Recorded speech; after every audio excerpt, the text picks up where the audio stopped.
텃새보다 철새들의 노랫소리가 더 선명하게 들리는 것은 철새가 극복해야 할 절박한 숙제 때문일 것이라고 하셨는데 정말 그렇습니까? 예, 제가 보기에는 철새들의 노래가 훨씬 곱습니다. 여러분이 겨울에 야, 저 새소리 참 곱다 이런 생각은 아마 못 하실 겁니다.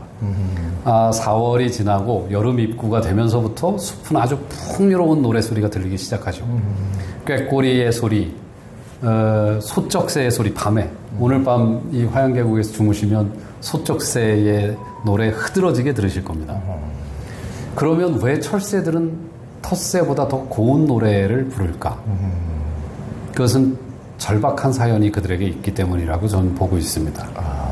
철새는 함께 날아 들어와 바다를 건너고 산맥을 넘어 들어와 흩어져 살며 짝짓기를 해서 이 정해진 시한 내에 기후 조건이 딱 맞는 이 시한 내에 알을 낳고 그 아이들을 부화시켜서 숲으로 돌려보내고 그리고 다시 건너가야 합니다. 딱 시간이 정해져 있죠. 내 때가 한정돼 있다는 걸 알면 노래가 고울 수밖에 없다. 인간의 삶도 똑같다. 한때다라는 걸 알면 자기의 삶을 곱게 노래하고 싶죠. 이걸 못 알아채면 어영부영 사는 거죠. 그러니까 제가 최근에 이제 시골에 갔더니 어렸을 때 늘 잠에서 깰 때 울리던 새들 소리가 너무 똑같이 들리는 거예요. 그래서 좀 이렇게 곱다 그랬는데 곱다기보다는 조금 시끄러워서 깼는데 이게 왜 얘들이 이렇게 시끄럽게 울어 새벽부터 하여튼 그래서 봤는데 이제 주변에는 파랑새 비슷하게 꼬리가 긴 새들이 우리 시골 마을에는 이렇게 많던데 우리 집에는 물같이 같다. 물같이. 그러니까 이제 근데 걔들이 좀 시끄러워요. 그러니까 근데 우리 집 처마에 이제 제비집을 지었더라고요. 그래서 제비가 그게 방금 이름 몰랐지만 물가치 때문에 위협이 돼서 그랬는지 예전에 우리 어렸을 때는 그렇게 집을 안 지은 것 같던데 세상에 자기도 드나들기가 힘들게 너무 구멍을 적게 해놓은 거예요. 이 조그마한 구멍이 어떻게 드나들지? 그러면서 아마 그 새끼가 위협받을까봐 그랬는데 그래서 쟤들이 어떤 자기 새끼를 어떻게 보호하기 위해서 저렇게 집을 짓지? 와, 진짜 완벽하게 집 지었다. 정말 외부의 침입자가 조금 덩치 큰 애들은 절대 못 들어가게 그렇게 지어놨더라고요. 특히 뱀과의 관계가 중요하죠. 그러니까 관계 속에는 생과 극의 관계가 있다. 근데 자기를 극한한 관계 중에 특히 새들은 뱀이 그 작은 새들은 중요합니다. 뱀이 알을 좋아합니다. 나무 위로 올라가서 그 알을 먹죠. 그러니까 거기 그냥 양옥집이기 때문에 뱀 같은 것은 못 올라갈 곳인데도 불구하고 아마 새의 위협을 막기 위해 맹금류들 그런 것 같은데 그렇게 구멍을 적게 뚫어놓고 제가 어렸을 때 이제 10대 전에 들었던 그런 목소리들이 들리니까 진짜 과거로 온 듯한 느낌. 고향으로 온 거죠. 고향으로 온 듯한. 걔들은 서식지를 잘 안 옮기는 듯한 어렸을 때 들었던 그 새들의 소리가 그대로 들려가지고 저도 깜짝 놀랐어요. 새들이 잘 서식지를 안 옮기는구나. 그럼요. 참새류들은 숲 가장자리, 박새, 딱새 이런 애들은 깊은 숲에 없어요. 잘 생각해 보십시오. 까치를 숲에서 깊은 숲에서 본 분이 없을 거예요. 까치는 저작거리와 연결돼 있고요. 반대로 이제 까마귀나 부엉이 이런 애들은 깊은 숲에 있죠. 모든 존재의 이 서식처가 다릅니다. 그렇죠.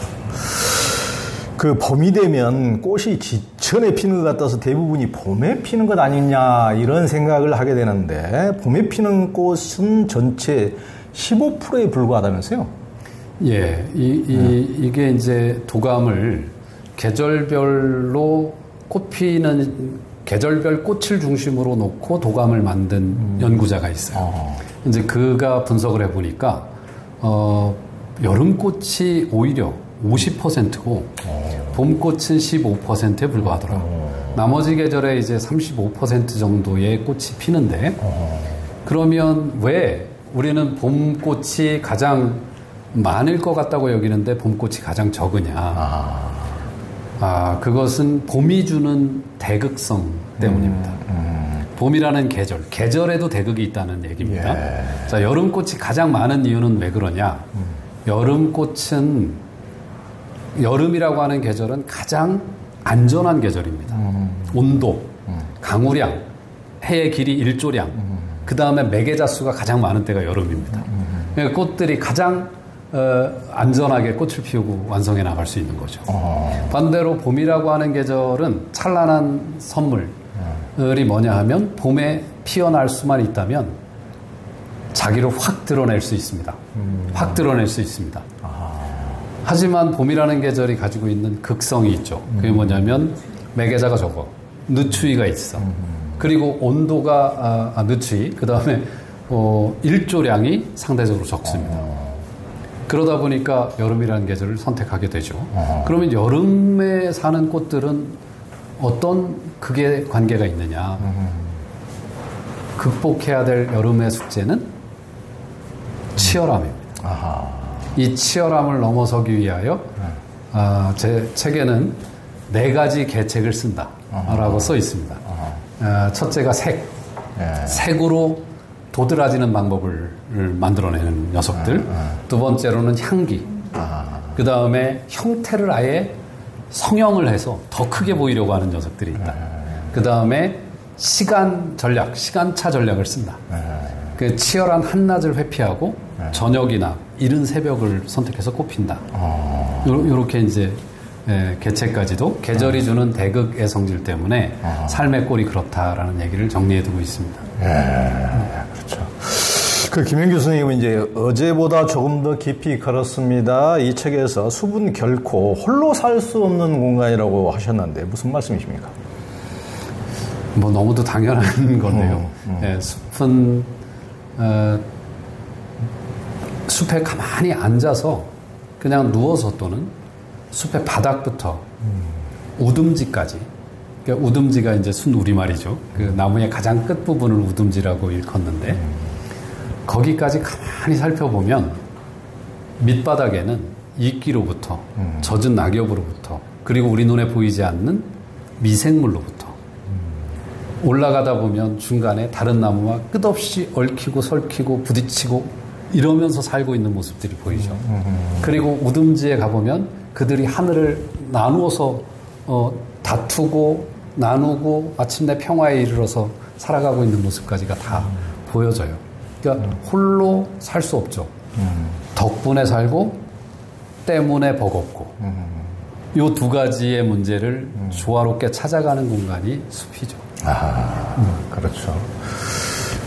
숲의 공동체, 정말 그 숲이 전해지는 지혜가 함께 사는 지혜인 것 같아요. 서로 이제 치열한, 물론 다툼, 뭐 햇빛을 서로 더 받기 위해서 이제 서로 고개를 내밀기도 하고 하긴 하지만은 이렇게 서로 상생하면서 사는 모습, 숲이 전해주는 가장 아름다운 지혜인 것 같습니다. 우리는 삶이 힘들어지면 쉽게 가난을 물려준 부모 탓 또는 나를 힘들게 한 주위 탓을 하기 쉬운데요. 김영규 선생님은 식물들을 보면 원망을 하기 어렵다고 했는데 무슨 말씀이십니까? 이 숲에 사는 나무와 풀들은 아까 말씀하신 것처럼 움직일 수 없죠. 움직일 수 없다는 건 식물 입장에서 보면 어쩌면 끔찍한 형벌일 겁니다. 이렇게 숲을 야생에 가서 수렵 채집 활동을 즐기는 사람뿐만 아니라 초식의 동물들, 잡식의 동물들이 숱하게 와서 건드립니다. 원망할 건덕지는 정말 많습니다, 숲에. 그렇죠. 그런데 그들은 원망하기보다 그 속에서 자기를 지키기 위한 선택을 끝없이 해나가죠. 자기를 사랑한다는 건 원망하는 것이 아니라 내가 할 수 있는 일을 그냥 해나가는 일인 것 같아요. 나무와 풀들은 원망보다 자기를 변화시키는 일을 열심히 합니다. 예를 들면 대나무가 바람을 원망했다면 아마 대나무 꺾였을 겁니다. 그런데 대나무는 바람을 이겨내기 위해 속을 비우고 경막을 만들죠. 오동나무가 대나무와 아주 비슷한 위치에 서식지에 삽니다. 숲 가장자리. 한 달 전쯤, 한 보름 전쯤에 오셨으면 이 계곡에 오동나무가 어디에 살고 어디에 쟤들이 왜 저렇게 사는가를 제가 현장에서 설명을 드릴 수 있었는데 지금은 다 열매로 바꿔뒀습니다. 오동나무도 숲가장 자리의 그 기회, 양분도 있고 빛도 많은 자리에서 태어나죠. 그래서 오동나무는 속성으로 자랍니다. 대나무랑 똑같아요. 딸 나면 오동나무 심는다. 그렇죠. 제가 아버지가 어릴 때 그 말씀 하셨을 때 에휴 개뻥 치고 계시네 속으로 그랬어요. 저걸 언제 키워가지고 뭐 장롱을 짜가지고 뭐 시집을 보낸단 말이야. 나무가 그렇게 빨리 커? 내가 대추나무 봤더니 아버지가 뭐 이사 올 때 심었다는 건 아직도 요만한데 이 생각을 어릴 때 했어요. 근데 숲을 공부하면 옛 어른들의 말씀이 딱 맞네. 오동나무는 3년이면 3층 옥상 높이 이상을 자랍니다. 엄청난 속도죠. 왜 그러냐면 대나무처럼 안으로부터 넘어오는 나무들로부터 자기 공간을 만들기 위해서. 똑같이 바람의 문제를 견뎌내기 위해서 오동나무는 속을 비웠어요.